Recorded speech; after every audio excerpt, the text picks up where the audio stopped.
Welcome to Warrior Wednesday, everybody. Hope y'all having a freaking kick-ass morning, starting the day off right. Hey, we're gonna take this call in a little bit different of a direction today. We are really gonna focus on some stuff that'll help us overcome some fences, escape some obstacles, get out of our own damn way. So, if y'all saw my social media post the other day, I think I did it on Sales Nation, I did a related one on my personal page, and by the way, if you haven't figured it out yet, I like to set these calls up with a little social media action, just kind of, get some opinion from everyone, so, I could give information, I could give feedback to actual things that we're dealing with, and not just simply what I've got going on. So, that being said, I talked a lot about, giving up. I talked a little bit about giving up and failure and quitting. And on this call, I'm gonna be very, very careful with my words, because this is one of those topics where the story you tell yourself is gonna be the story that you believe. Now, sometimes we've got a story from the past that we've fallen victim to, and we keep saying it over and over and over again, and that story is what's limiting us from getting to the level we wanna go. Whether it be your sales skills, your relationship at home, your fitness, you'll use your past story to justify your future, when that's not what we have to do. So I want everyone to think about for just a moment, think about a time in your life, and it could have been when you were 10, 15, 20, 25, 30, 50, think about a time in your life when you were a little down, when you were trying to push yourself to that next level, and you had that little guy or gal in the back of your mind telling you, hey, just give up. Your passion's not worth it. What you're doing's not worth it. The pain isn't worth it. I want you to think about that, because I want you to take your mindset there for just a moment. I want you to go there and think about maybe a time that you did quit. And I know a lot of people are a lot of people get on there and they comment on my Facebook post and it's like, I've never quit mindset. Bullshit. Bullshit. You've given up at something in your life. And if you haven't, don't do this. But maybe you need to, so you know what that pain of not achieving feels like. Because let me tell you a little story, and then we're gonna wrap this into where it goes. So, and this is a story I've never told publicly, so this is where my post went the other day. And honestly, I've never really talked to anyone about this, because it's something that I've discovered in my mind over the last few years. So, in 2010, so that's a while ago, right? I'm old as hell now, I think. Got some gray hair, this side. 2010, I'm at Special Operations Selection. So this is like tryouts for the Green Berets, basically. It is a really cool military course. If everything you know about the military, you go to basic, you get yelled at, they tear you up. I just want to set your mind for what this course is like. This course, they do not yell at you. This course, they treat you like, it's called a gentleman's course, or we refer to it as, it's a very physical course, but they won't yell at you. They won't, motivate you. They won't kick your ass. If you fuck up, you ain't doing push-ups. It's that style of course that is one of the most physical courses in the U.S. Army that you can go. It has an incredibly high dropout rate. So, that being said, you show up at Fort Bragg, North Carolina, you ship off to some area that you've never been to on the base, and they load you in barracks.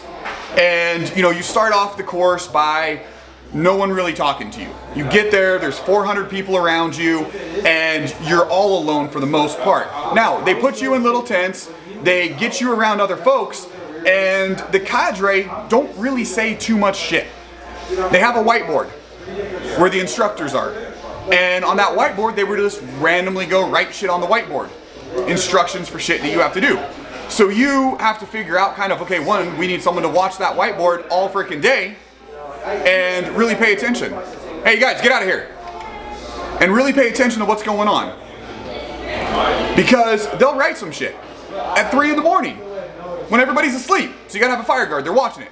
They treat you very well. Anyways, week 1, you do a bunch of push-ups, sit-ups, go for a run, go for a ruck, beat your body. At some point in time, you're doing log and rifle PT, you're doing,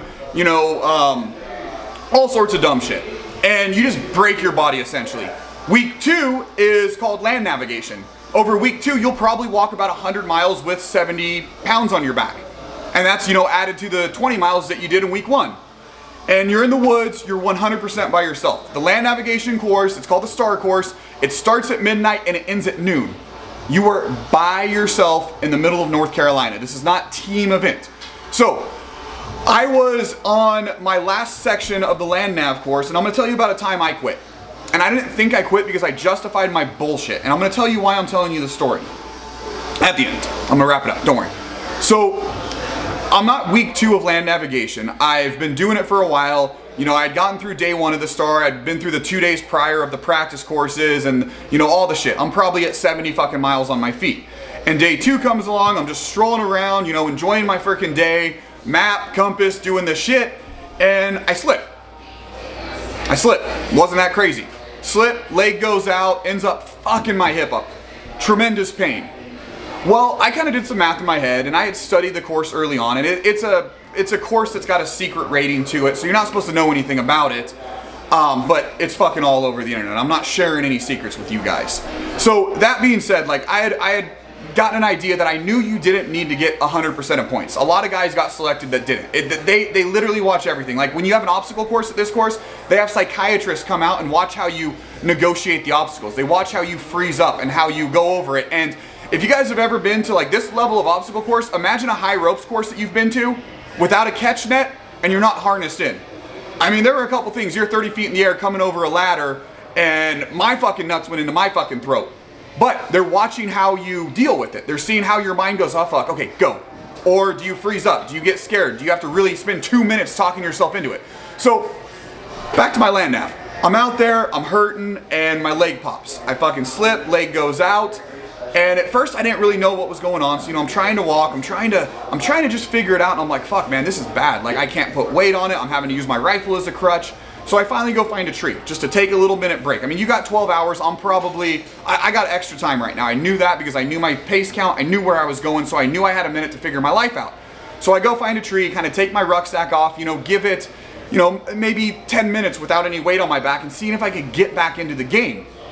Well, it's not working. 10 minutes goes by, 20 minutes go by, I'm trying to put pressure on it, I'm trying to move. I mean, this is just fucking excruciating pain. Like, this sucks ass. And I'm starting to see this, like, go through my mind, and my mind starts playing tricks on me. It starts to tell me, like, I'm starting to try to justify what's gonna happen. I'm trying to see, like, okay, maybe I sit here and I fucking crawl back at the end, and maybe I didn't find my 5th point. So, like, I get confused. And they have dog trackers on you because you're literally out in a fuck ton of land and you're by yourself. So they've got dog trackers, heart rate monitors, GPS, like we're geared up so we don't die. And the assessors, the cadre, notice at one point in time, I guess, that I haven't moved in a few hours at this point in time. Basically, I've decided, hey, I need to rest this out. I've got 6 hours until I need to be back. That means it's gonna give me 5 hours. You know, I'm a click and a half away. I'll walk back in an hour. I could do that. It's gonna be a slow pace. And then, you know, the next day, we'll head back to the barracks or the tent city and I'll rest and I'll be ready for team week and I'm just gonna have to push through. That's where my mind is right now. And the cadre see that I haven't moved in a while. So they send a truck out there. A gentleman comes up, and these guys are all big motherfuckers. They're scary, they're very stern, they don't yell at you, like I said. So this big guy comes up, beard, and if you've ever been in the military, you know beard means you're fucking cool. Means you fucking done something. So, bearded guy comes up, he's like, hey, candidate, you okay? Hey, roger, sir. Candidate, I need you to get up and walk. I'm just taking a little break. Candidate, get up and walk. Okay? Get up, use my rifle. Candidate, without your fucking rifle. Okay? Collapse. Couldn't support the ruck, like hip was not taking the pain. And here's where I got lost. So, I have an argument with this guy because I told myself when I go to SFAS, when I went to the selection course, the only way I was gonna leave that course was dead. That's where my mind was. Because I was not gonna say I quit. I was going to die and kill myself before I fucking said I quit. So my mind is in this zone where, bitch, you're gonna have to bury me here if you want me to fucking leave. So the assessor comes up, walks out to me, leaves his truck, and starts, hey, what's going on, man? Hey, dude, just, you know, trip back there, not a big deal. It's kind of hurting, throbbing a little bit. It'll be good. I'm gonna stretch it out later, just giving it some time off. How many points have you find, candidate? Hey, dude, I'm on 4, I'm going to my 5th. I've already kind of calculated it. I don't know if I have time. I'll probably push that way in a little bit. But, you know, I'll make sure I'm back at, you know, the hit time. Because they want you back there because they don't want to come search for your ass. So that's one of the things. If you ain't going to hit your 5th point or your 4th point or your 3rd point, wherever you're at, get your ass back to the fucking start point so we don't have to go fucking find you. So I'm going back and forth with him. So he looks at my shit. He goes, look, dude, I'm going to be real with you, man. You're probably good. I'm not talking about, you know, what you've done. I'm not talking about, you know, how you've pushed yourself. But you found all 5 yesterday. You're on 4 or 5 on me. He goes, I'm going to be real with you. Most people haven't fucking been there yet. I'm like, cool, dude. I'm a badass. I like that. You know, build me up again. He's like, I'm going to make you a deal. He goes, I can tell you ain't fucking... And this is after we argue with each other for 15 minutes. It's awesome. He'll make you a deal. He's like, you're unable to put weight on your foot. or on your leg. He's like, that's probably not good. He goes, you look young, you're still in decent shape. He's like, you probably have another opportunity if you absolutely need to. So what does my brain do? Starts fucking selling myself. He goes, candidate, get in the back of my truck and I'm gonna take you down to the hospital, and if they approve you, we'll get you right back in. He goes, you're not gonna miss anything. He goes, all we do tonight is we go, we chill, we relax, and we go back to the fucking tent city tomorrow. I'm like, okay. Takes me to the hospital, and like, I mean, I'm in the back of the fucking truck at this point. I know my future. I haven't even had my MRI, haven't even had my fucking x-ray. Like, I know what's happening, because if you've ever been injured, you know the difference between pain and you done fuck something up. And I've broken a few bones, I've dislocated a bunch of shit. Like, I know the difference, and I knew this wasn't right, because shit wasn't, like, my mind was saying do shit, and my body wasn't doing it how it was saying. So we go back to the hospital in Fort Bragg. I forget the damn name of it. And I go in there and I'm looking all fucked up. Like, I haven't showered in 2 weeks. My uniform's all fucking bloody and dirty, and I don't have any patches on, you know, just white little tape, because they fucking get rid of your patches, they get rid of your rank, they get rid of your name, you're just a fucking number. And I'm looking like crazy. Now granted, they do this selection course at Bragg all the time, so people are semi-used to it, but I'm getting a bunch of goofy looks, and I probably smell like hell, so it was embarrassing. So I didn't really care at the point. I saw it. So I go back in, I get my x-ray, I get my MRI, the nurse or PA or whoever it was, might have been a doctor, I honestly don't even remember. I think it was a female, I can't tell you, because that was not where my focus was. Comes out, my x-ray shows a cracked ball joint. My MRI shows a torn labrum, a bunch of other ligaments that had fucking torn. It was just like one of those freak accidents where I done fucked my hip up. Broke the ball, tore the fucking labrum. So I tell you that so you understand, like, I had told myself on this course I wasn't going to quit no matter what. But as I'm getting the results from the MRI, from the x-ray, as I'm figuring out, like, what the future of my military career may lie, I start immediately that moment figuring out how I'm going to go back. Because I'm a dumbass. I figure out how I'm going to go back. So I'm like, fuck, there's 0% chance they're letting me do this. So they take me back to Tent City, and you do not go home when you get hurt. Granted, I'm stationed in Germany, so I'm not stationed at Bragg. I'm stationed on the other side of the fucking world. That's where my family is, that's where my unit is. And I have to spend, it's like 4 or 5 days, I forget exactly how much, in this place they call Camp Sorrow. So Camp Sorrow is for the people who typically quit and or get injured. Now, Camp Sorrow is like, you've got Tent City here, where if you're, you know, candidate, you're here. You've got the cadre building here, and over here you've got Camp Sorrow. So you can see these motherfuckers every day. It's not like they hide you. You visually get to see it. You know the first thing they do? Whenever you quit, whenever you get hurt, they take you to the DFAC to get good food. You know what they did the day before the course started? Made us the best meal I have ever had in the military. They fuck with you. It's mind games. So you immediately go to the DFAC, and I'm kind of getting pissed, because now I'm seeing myself with the fucking quitters. I'm seeing myself with the men. And I don't mean that in a derogatory way whatsoever, but there was only males allowed to be at selection when I was going through it. I see men that agreed to do something and said, I fucking quit. Now, just because you get through selection does not mean you become a Green Beret. You still have a lot of training to go on. But that 21 days is what pushes you. That's all it is. 21 days. If I told you I was going to give you $1 billion to do some stupid shit for 21 days, I guarantee you would do it. 90% of you, because you could see the end, you would deal with any amount of pain to get there. But I'm with these people, and I'm starting to get pissed off, because in my mind I didn't quit, and in my mind I didn't quit, and I didn't deserve to be with these fucking losers. And that's how I looked at it. And honestly, I'm going to tell you, a lot of people is like, why are they losing? Dude, they're actually not. They did more than fucking 99.9% of the world will ever do in their life by just signing up to go and getting their ass kicked for a fucking couple days. But I'm like, I'm sitting there, I'm fucked up. So I have 4 or 5 days. Now, if you quit, you go out and you support Team Week. So there's a bunch of apparatuses and equipment, they move everywhere. So guess what? Well, they're doing Team Week and they're moving these apparatuses. Guess what you're doing? You're setting up the apparatuses by moving them around. So literally, they fuck with you more if you quit, because they use you for a detail, and essentially you're doing the same shit you would have done anyways. They fuck with your mind. Here's the thing. I was on a profile. I wasn't allowed to do shit. So for 5 days or 4 days, I can't remember exactly how many it was. Team Week is 3 or 4 days long. 4 days if you include graduation or getting your orders or whatnot.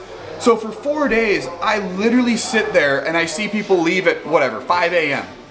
I go get food at fucking 7. They come back about noon. They get food, they leave again, I get food, I go back. So like 4 or 5 days, I'm sitting there like all by myself.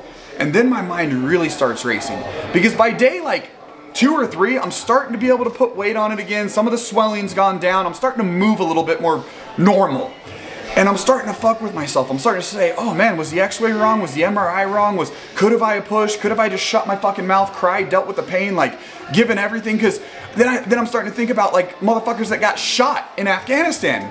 Motherfuckers I knew that got shot and fucking had to get their fucking ass out of there. So I'm comparing myself to them going, dude, that motherfucker had a bullet in his fucking leg, back of his knee blown the fuck out, and he hobbled his ass out, and my bitch ass has a fucked up hip.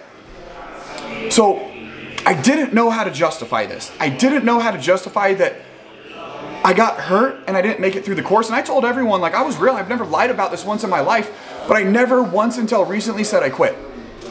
And it fucked with me for so long because I know in the back of my mind, and I really believe this, I think I could have pushed.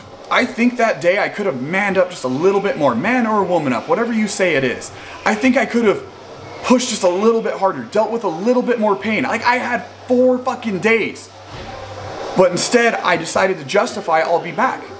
Now this is where quitting kind of, it's gonna spin you through another loop. I believe everyone on this call and everyone who follow us has quit or given up at least once in their life, because if you haven't, you don't know the pain of what it fucking feels like.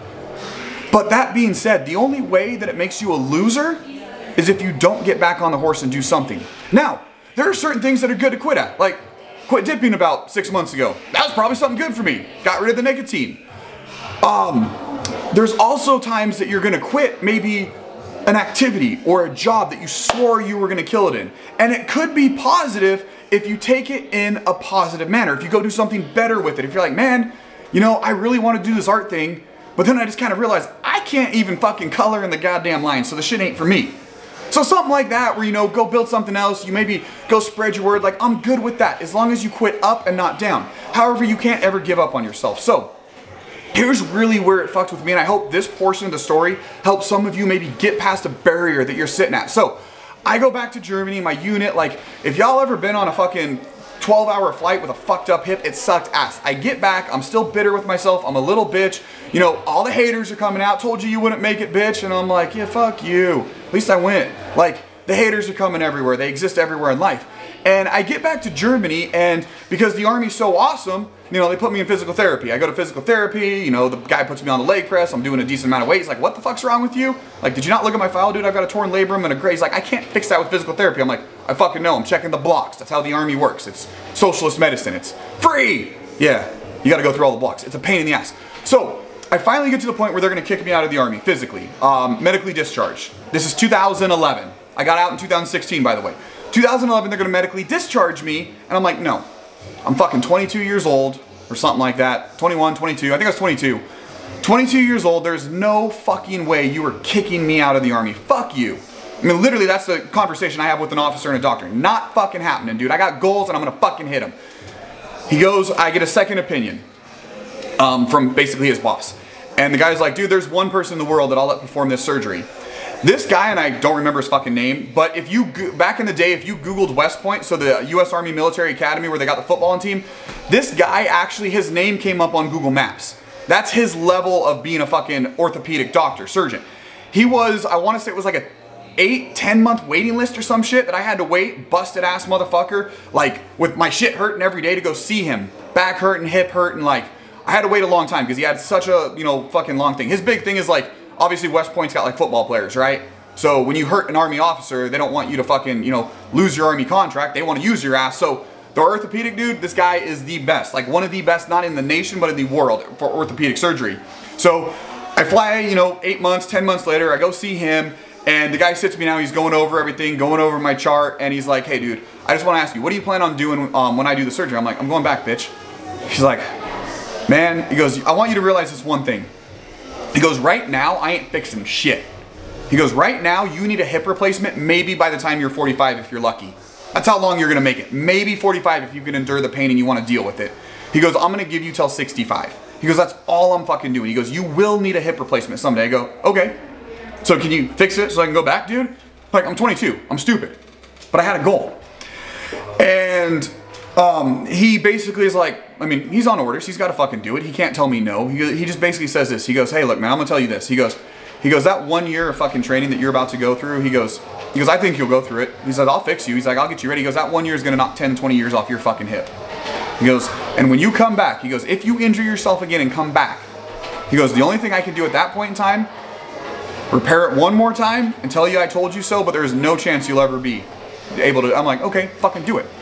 So, does the surgery. I fly back like 4 days later, back to Germany from New York again, fucking right after hip surgery, getting back on that stupid fucking airplane, flying across the Atlantic is a bitch when your hip don't feel good. I mean, I think he gave me like 8 Vicodin. I ate all 15 of them on the fucking flight. It fucking hurt. And I don't have a Vicodin problem, but I was in pain. And I fucking hate flying, so it helps you sleep. Anyways, so I get back to Germany and immediately, obviously, I'm going to physical therapy. I bust my ass through physical therapy. I'm pushing more. I mean, literally, I remember my gal one day, hey, because I was in an airborne unit, she's like, you guys jump anytime soon? Do you need a profile? Profile's a piece of paper saying I don't have to do physical shit. I'm like, no, we're good. Julie or whatever her name is, she's like, we're good. I knew I was jumping that fucking weekend. 2 months after fucking hip surgery, I'm jumping out of fucking airplanes again. I'm passing our PT test. I'm running 5 miles after my hip just got rebuilt. I pushed myself so hard through physical therapy because I wanted to get back in that fucking course. That led to some issues later on. So, I get back in, I start training hard, I'm rucking again, you know, putting 20, 25 miles every single weekend on my back. Like, I'm starting to try to get back into shape. I did this stupid ass, I don't ski, but I signed up for this like Arctic Winter Games with my unit where we had to go up to Fairbanks, Alaska. I'm in Alaska now, by the way. We had to go up to Alaska and we were skiing and shit. I learned how to ski a week before this and I fucking win at everything I do. So we're doing this downhill ski race. And my body, like, it's a pretty grueling course. You know, it's fucking 10 degrees outside. You're in a lot of gear. You're doing a lot. Like, it's skiing for miles and miles. So, like, I wasn't good at it. So it was already just painful. So I'm going down this hill. Last part of it, my legs are fucking smoked. But I'm giving everything. And I'm trying to get down and I just fucking tumble. Fucking leg pops out. Muscles lost. Rip the hip again. Yeah. Now this time, guess what do I get to do? Try to get back on this. Oh, fuck. And it's like, if you've ever injured something and re-injured something, you know the pain, you know the sound, you know the feeling, you know what happens after, to a freaking T. So I knew the second I felt that shooting pain up my spine and down my leg, I knew exactly what I just did. And I tried to ski down. I tried to, you know, at least finish. I ended up taking the skis down. Well, I almost got in trouble. My first sergeant like chewed my ass out. I told him to fuck off at the bottom of the hill because I knew it. It was like one of those moments that I knew in my life that it was over. That dream I had. I mean, literally, I depped into the Navy, Select Delayed Entry program as a junior in high school. Depped into the Navy for the SEAL Challenge. And I had all the fucking physical requirements passed. I ended up going to college instead for a year and a half and dropping out of that. So I dep dropped, which basically means, hey, I kind of said I was going to join it. For those of you that have ever done it, like, it's not a big deal. And then a year and a half after college, or after I dropped out of college, I joined the Army. I didn't think at the time I was ready for the SEAL program. So I'm like, cool, dude, I'll go do some Army time and then I'll go be a Green Beret. That's fucking badass. And honestly, what I wanted to do was Delta.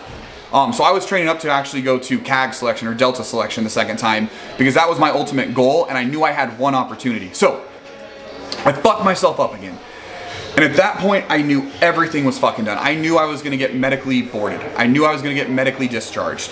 I knew that my career was over. I knew that I was never gonna be able to wear that, you know, Special Forces tab or become an operator. Like, I knew it was over. And for a while there, I went into this fucking depressed state.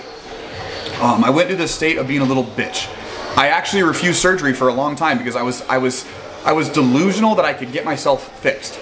And it all came down, I think I pushed myself a year and a half, and my first sergeant knew I was fucked up. He knew about everything. He knew that I was basically hiding an injury and I was just trying to stay in because I also felt like getting out was quitting. And everything I do, I will never quit. Like, I'll go through hell, you can fuck me up. Like, if I decide to fight, guess what? I'm gonna take it till the end. You're gonna kill me or I'm gonna fuck you up. Like, you could fucking hurt me. I don't give a shit. We're gonna take this to the end. So I'm hiding this injury because I just wanted to, at this point, do my fucking 8 years and get the fuck out. I agreed to 8 years and I wanted out. Well, then we had, I can't remember, my first sergeant was gone, so we have a PT test, and I'm not saying he did or didn't, but he might have hooked me up with some PT tests. Granted, I could pass a PT test 9 times out of 10 just fine and get a great score. The problem is I would occasionally fuck my hip up where I was like doing sit-ups or running and the shit would just like, I would lose it. Like, I would get out of the car occasionally And my wife would be like, you good? I'm like, yeah, yeah. If you've ever had to pop something back into place so it moves again, that's basically what I had to convince myself the pain I was gonna go through, to stab up, pop my hip, and get out of the car and move on.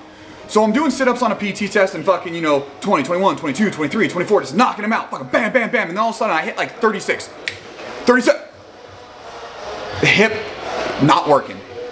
Couldn't do 38. I think at my age group, I think my minimum passing was like 46 or some shit. So I go do the run, I fucking barely passed the run because now I'm in pain. I knew I just fucking failed. It was for another leadership school that I was gonna go to. That's why I was doing a PT test. The problem was my first sergeant wasn't there. And it's not the problem, but that's my excuse. Some other NCO was there that, one, didn't really know my story and in my opinion was a shitty leader. Granted, you know, he held me to the standard, so I can't really say he was a shitty leader. I just, whatever, fuck him. But that being said, I fucking failed. And that's what led to the med board. Because I was then getting flagged, it was gonna go to another thing, and they're like, what is going on, dude? Like, this doesn't even make sense. You look like you're in decent shape. And I'm like, here it is. He's like, why the fuck aren't you going to the doctor? I'm like, well, most of you motherfuckers know about this shit. I've literally been hiding it, motherfucker. So I finally, you know, go to the PA, med board, I'm getting chaptered.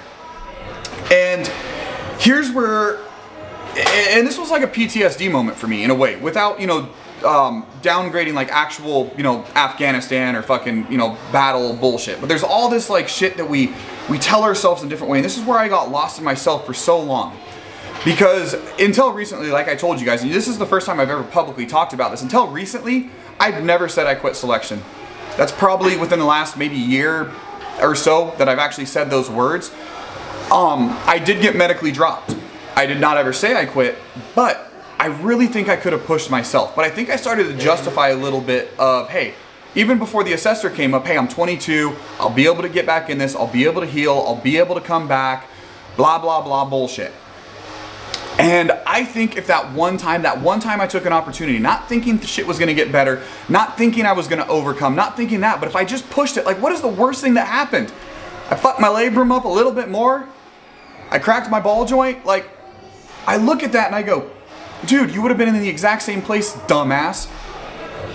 And I really think I could have pushed harder. I think I could have pushed through the pain. I think I could have just given it just a little bit more, but I didn't that fucking day. Because I figured at 22 years old, I still had a future. And I did, but I figured I still had time. The problem was I didn't understand time. I didn't understand opportunity. And the opportunity that lies in front of you might only come once. And just because you think that opportunity is gonna come around again in 6 months, a year, 2 years, 3 years, 5 years, it might fucking not. There's a million things that could happen today, tomorrow, in the next hour that could literally change your entire life. And are you ready to handle those consequences? Are you ready to take a curveball right now and smash that motherfucker out of the park? Or are you so focused on waiting for that fucking fastball down the center that you end up striking out? So the reason I tell you that is because I thought I was a badass, and I lied to myself for so freaking long. I didn't quit. I got medically. I was, you know, my little bitch hip couldn't, like, I was happier justifying having a little bitch hip than quitting. And that was a problem I had because it was affecting other things I did in life. Like, go to the gym. So for those of you that, you know, have ever been here, if you ever notice, like during the workouts and shit, I don't do squats because occasionally it fucking gets locked in that position and it fucking sucks. That being said, when I was going through physical therapy, I spent so much damn time doing all these like secondary motion movements to get the muscle around it to work so I could do squats and shit, but I quit doing it. So realistically, it's not that I can't do squats, it's that I need to go to physical therapy again or go work with someone that knows how to rehabilitate all those like supplementary muscles to support it again.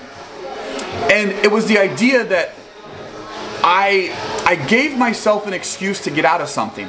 And instead of using it as a superpower, instead of using it as like a pain that pushed me to get another level for so many years, and I'm talking, I got out in 2016, 2014 I want to say, 13 or 14, I think it was October 13, no, November 13, no, fuck. It was February. February 14 is when I got injured the second time. So pretty much since February of 2014, and it's now 2024, so almost 10 years. So let's go 9 years. I lied to myself internally about something I knew wasn't true. Now, that being said, it's crazy. And it's funny because Andy's inner circle call the other day. I'm gonna share you guys some higher level information. It's not really higher level, but it's just something he said that I overheard. He goes, I'm fucking fat. And the thing is he was trying to get himself to another level. Now, most of us don't look at Andy and go, ha, fat ass. Like, quite the opposite. However, in his mind, he's fat right now. However, he was justifying, like, not going 100% in because he's already better than, I would say, fucking 99.9% of, you know, physical appearance. Definitely better than, you know, 99.9% of motherfuckers on the planet. The problem is it wasn't what he was okay. So he had to first release the fact that, hey dude, I don't like the way I look. I need to tighten up here. I need to tighten up there. Just because I'm better than everybody doesn't mean I'm there. I was the same way. I needed to release the words that I quit. Because I've gone my entire life, and this has been a mentality I've had since at a young age. It was instilled with me that you never quit. If you say you're gonna do something, you do it at all costs. Men don't quit, women don't quit, humans do not quit, losers quit. And that was a mentality I had. The problem is that mentality got switched up when I did.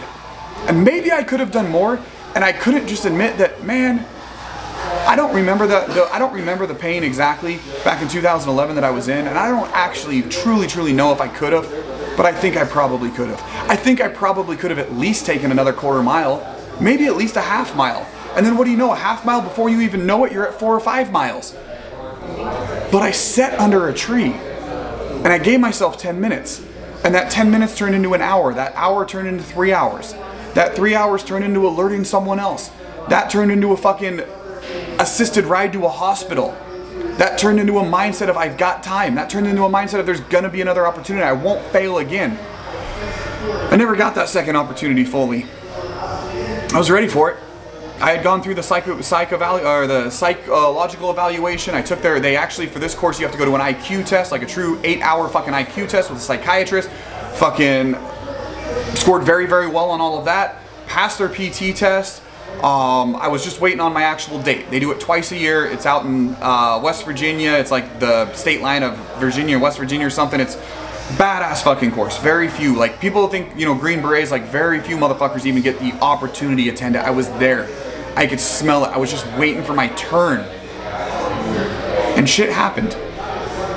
And it honestly probably taught me a good reason because, you know, there was also a lot of stuff. I was almost on the brink of divorce going through this shit. I was literally leaving my house at 4 a.m. to hit the gym and then go do PT with the Army. And I wasn't getting home till 8, 9 o'clock. Like I was giving my life for the last 2 years to this fucking dream I had. Sleeping 3 to 4 hours a night for not months, years on end. Working out 4 hours a day, and I'm talking high level, you know, CrossFit, HIIT, like SEAL Fit type shit. Shit that most people would look at. You guys think the Murph is a lot? Go look at SEAL Fit. Like that type of shit every day. I gave it all. And I look back and maybe if I didn't quit that first time, I'd have it. Or maybe there's a reason this shit didn't work out for me. I don't know. But I know the first thing I had to do to get to another level was admit that maybe there was more in me that I didn't put out there. Because if I kept telling myself that I got hurt, then I'm gonna tell myself I'm gonna make a bunch of other excuses at life for other shit that I don't do. Oh I didn't sell enough cars this month. I didn't slap enough glass this month. I didn't knock enough doors this month. Well, yeah, but I got that blister. Or instead I did this. You know, instead I took my wife out. I love it. Take your family out. I have a huge thing. If you promise your wife something, you fucking do it. However, there's probably a lot of shit that you could fucking not do that she probably doesn't want to do. And if you haven't earned it, don't do it. Vacations that drain your bank account down to 0, you don't earn that shit. You can't go on vacation and have fun, don't do it. Now, if that's what you plan on doing, hey, we're gonna save 10 grand and blow it on vacation, by all means. If that was your plans, do it. But if you had other plans, if you had bigger plans, you've gotta take the opportunity now because it might not come again. The things that are thrown in your way now, the stress that's gonna be there, the pain that's gonna be there, it's there for a reason. And this might be your only opportunity to get through it. The shit that you're going through now might never come again in your life. So don't think next month's gonna get better. Don't think next year's gonna get better. Don't think that client, that $100,000, that $1 million deal, don't think they're gonna be around again. They might not be. You might not be where you're at. Don't think the gym's gonna be there tomorrow, because your health might go away. Don't think you'll lose weight next week, because Big Macs start tasting better. The shit you have in front of you now, the things that you have to accomplish today, you need to go and attack. And you need to attack with the ruthless mindset of I will never in my life have this opportunity in front of me again. And I hope by sharing my story today, I opened up a little bit. I've literally never shared that really at all, and definitely not with 50 people, 60 people at one point. But I hope that kind of brought something up in your mind that you can really anchor yourself to, of a time that you quit when maybe you knew deep down inside that, God, I shouldn't have done that. And I know if we all dig deep enough, there is that one time, I guarantee it, there's a time that you didn't give it your all and you talked yourself out of some shit.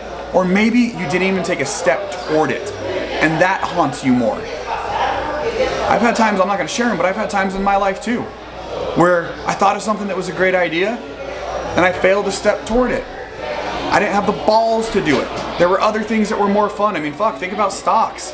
Stocks. Like, I'm old enough that I knew about the Facebook IPO. I saw that shit. I had a little bit of money in the bank. I considered buying in low. Same with Google. Same with a million other things like that in my option. But like, wasn't it just more fun to go out and do some dumb shit with the boys on a Friday night than, drop $1,000 in Google for its IPO? $1,000 would be worth a lot of money today. But it was those little things, and I'm not talking just financial. It could be your relationship. It could be you're like, I need to go out with the wife again. I need to go share that, and you haven't taken the step forward, or you half-assed it, or you went out and you got on your phone the whole time. It could be your fitness. It could be, hey, I need to get in better shape. I need to lose weight. And, well, my back hurts. I'm fucking sore. Well, I didn't hit my, sales goal. I didn't hit my revenue for the company. Blah, blah, blah. So I don't go do this. And that little permission to fail, that little permission to not go and not just being, dude, I'm kind of being a little bitch. I got to quit quitting. That thing that you tell yourself is going to keep you away. So, today, I want you to get delusional and psycho. I want you to remember one time, and don't go into a depression about this, but I want you to conquer something that you're telling yourself in your mind, because I believe we all have it. I know I have it today. I've got to go find my next one now, but I believe we all have a false narrative that we're telling ourselves that's holding us back from the winner that we want to become. It could be a fear, it could be a time something didn't work, it could be something that you just want to do and you haven't done. It could be picking up the flute and learning to play fucking jazz flute. It's literally anything. I want you to take one thing today and change your story. Change one thing about you in a positive nature. You will no longer talk about X you. You will now go on to the new you. If you have to get out there and admit to someone or to something, or even to yourself more importantly, that dude, that's just a story I told myself. That's the story that I've been limiting myself to. Change it today. I promise you this, when you release those stories, you will be able to have more open conversations. And like I said, I've never lied once to my story, but I didn't believe the words that came out of my mouth. And that led me to not truly trusting myself. And it wasn't a lie. It was just not 100% what I believed it to be. And I hid back the portion that I never wanted to admit to anyone. And I told the truth, but I never told the emotion. I never let that release. So I could tell you that personally in my life in the last, and honestly I can't tell you the first time I said it was within the last 6 months, year, but my last 3 years of my life timeline is just blurred like hell. So it could have been 3 days ago, I don't know. But when I was able to release that, I was able to talk about it more, and I was able to share the story more, because it didn't eat me up on the inside, and it didn't limit me from, not pushing all at the gym. It didn't limit me from just being like, look, dude, I need to fucking rehab my hip again. Like, yeah, I'm in decent shape. I can outrun you motherfuckers, but there are certain things that hurt, and I limit myself from doing them because I need to go do the little shit. Like, the little band workouts and stuff that are super fun. The duck walk with the band on. Like, the goofy shit that I just don't like doing at the gym because it's not a bench press or curls. Like, I don't like it. But I need to go do that again because, I just do. It's healthy. It's good for me. So that being said, hey, usually I do a little Q&A. Today I've actually got to go. We got Dean Graciosa. He should be here in any moment. So I want you guys to do this. Go change something today. Go do something great for yourself. But also, as I always say, go find someone else that you can affect their life today. Go be a positive influence on someone else. It could be the convenience store person if you go get a Red Bull. It could be your mom. Maybe you need to call your mom and tell her to have an amazing day. It could be a coworker. Hell, it could be your kids or your wife or your spouse, your husband, whatever it is. But do something for yourself today and be a positive influence to someone else. Y'all have an amazing day. I'll see you next Wednesday. Shoot me a DM. I do want to get some feedback on this call, but I also want to know what y'all want to hear next Wednesday. I want to know what level you guys want to go to. So shoot me a DM. Let me know. Y'all have an amazing day.